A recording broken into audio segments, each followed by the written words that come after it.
Hello crafty friends, I'm Lien from Studio Kato and I'm so happy to be back on the Jane's Doodles YouTube channel with this very artsy card. I purposely made this look like a painting, I guess. I framed it up like that, but I have had this idea for a while now, and that is to use this tree line from the gorgeous Loves in the Air stamp set to make a background. Now I'm going to do lots of masking and I'm not going to show you the whole process. It took me about 20 minutes just to stamp this out, but it was totally worth it. I loved painting it. It was a very fun card to make. And I think it's very useful to show this video because I think masking is a very great technique to use, and I can show you a couple of tips here. So what I did first is I stamped that tree line image onto some post-it tape. Anything that is low-tech on the back of it that you can stamp on will work fine. If you have some low-tech tape to put on the back of some copy paper, that will work too for a mask. All you have to do is stamp it out and then fussy cut out the image, and that's going to be your mask. Now I made 2 of these masks and you can see me use both here.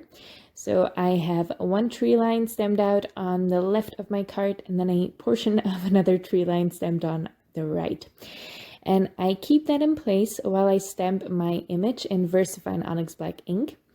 And then I heat emboss in between. So if you want to do heat embossing with masking, you have to do it for every single image every time you stamp.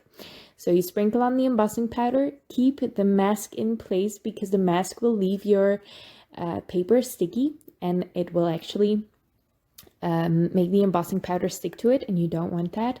So keep your mask in place while you sprinkle on the embossing powder, heat set it, and then you can remove your mask and replace it somewhere else and stamp again.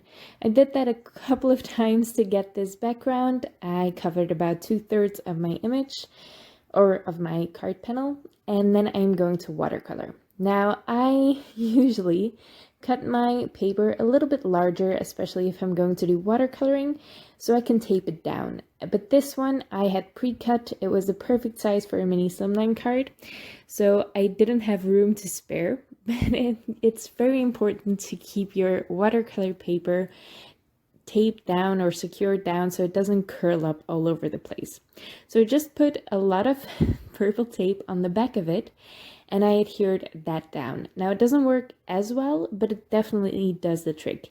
If you have one of those new sticky mats that are available for the Misti or from other places, you can definitely use that as well, and that's actually where I got the idea. Now for the watercolor, I also have a couple of tips to share. For a background like this, I'm not going to talk about the sky yet because I didn't like it and I'm going to redo it in a second. But for a background like this with the trees, it's very easy to do because watercolors are, one, forgiving, and they have a couple of unique traits to them. So I dropped in some water first, and then I'm dropping in greens and some oranges and reds on the leafy trees instead of the trees that don't lose their leaves. I'm not sure what they're called in English. Anyway, just drop in your colors. I'm not too worried about where I place my colors. I just want most of the orange to be on the leafy trees and all of the green around there. And I'm dropping in a couple of different greens. I'm not too worried about where I place my colors yet. I'm just making sure everything is about covered. I'm using quite a big brush because that actually helps me to place colors in random places. Otherwise, I will find myself coloring individual trees and spending hours on a painting that really doesn't need to take hours. Then I heat set that. So once the background is all filled with color, I heat set it and I go in with a tiny brush to add some details. Now the leafy trees have some tree trunks showing, so I colored those in brown. And then I want to intensify some of the colors. I want to single out some individual trees to make it look like I put in more effort than I really did. And I just do that by going over some of the green trees with a different green that makes them stand out from the greens around them. and I'm not worried about shading or anything like that. It really doesn't matter here. And for the leafy trees, what I'm going to do is I'm going to go over them with the same colors and also some yellow. Now, I didn't use yellow initially because it gets muddy anyway. If you're going to mix in reds and oranges, it's just all going to look orange. But the great thing about most watercolor yellows is that they're not as transparent as the other colors. So you can actually try layering them on top of your previous colors. They won't look like a pure yellow, but they'll still be further from an orange than what you'd get if you mix them together on the page. Overall, I think I spent maybe 15 minutes on the trees of this background.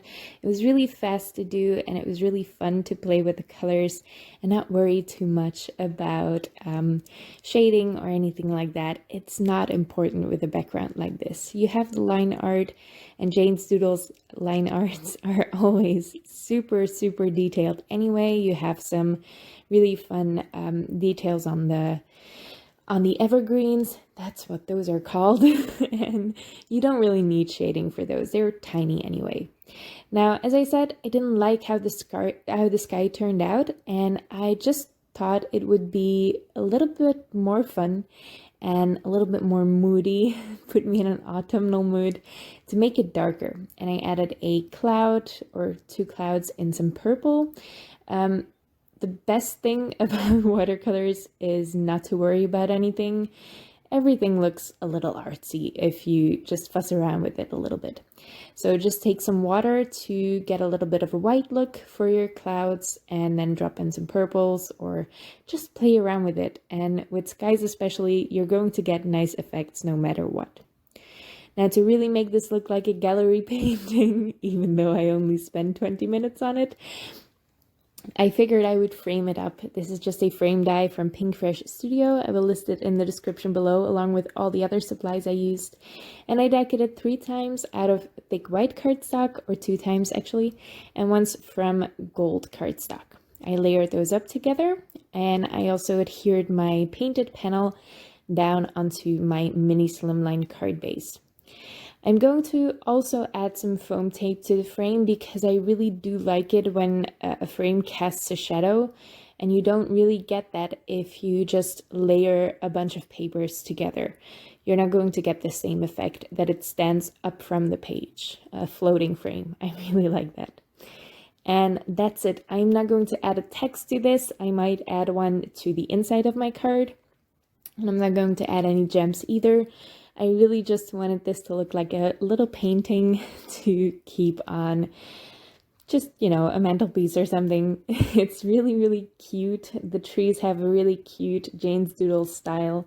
I really love this image, and I'm very happy that I finally made this card because I've had it in my mind since the stamp set came out, and I think that was last year. It's been a while at least. I hope you like the card. I hope you like the video. Make sure you check out the Jane's Doodles shop for this Love is in the Air stamp set because it's one of my favorites. It also features a really fun plain image that you can put different critters into. And it's just a really, really, really adorable set. I have used it a ton, and I'm very happy with this card as well. Thank you so much for watching. Don't forget to leave a comment if you have any questions or just want to say something. I always read them, and I'm going to try to respond a little bit more quickly in the future. Thank you so much for watching, and I hope to see you next time.